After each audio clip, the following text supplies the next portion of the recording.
What we have to discuss tonight is shadow work, and it is, as this slide up here mentions, a form of what I call middle-class serfdom. It's actually my friend Beth doing some middle-class serfdom, all dressed up and pumping gas into the car. And when I ask about middle-class serfdom, in other words, how did these people turn into these people, right? Essentially.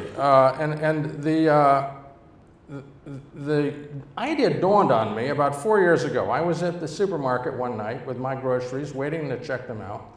And I looked over about 20 feet and I saw a lawyer I knew slightly. This isn't actually the lawyer, but she, could have been. And I knew this woman was a senior partner in a downtown firm. She had to be making well into the six figures, probably at least $300,000 a year. And I saw her there scanning and bagging groceries. Of course, they were her own groceries. But I thought, she's doing an entry-level job that usually pays minimum wage. But she's not getting minimum wage. She's getting nothing.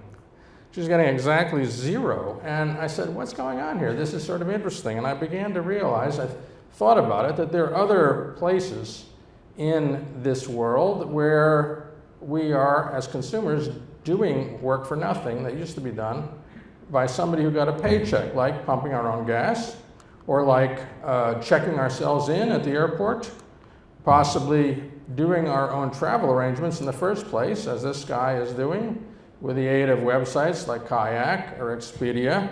That used to be a travel agent's job.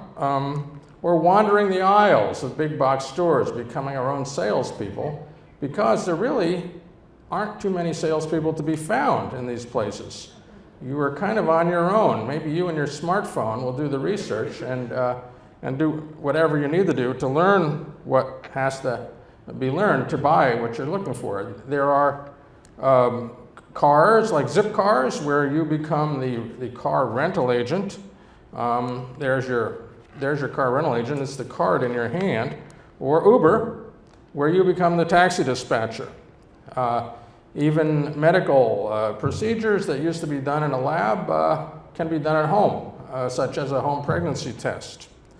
So this is a kind of a starter course for the consumer in obstetrics, in a way.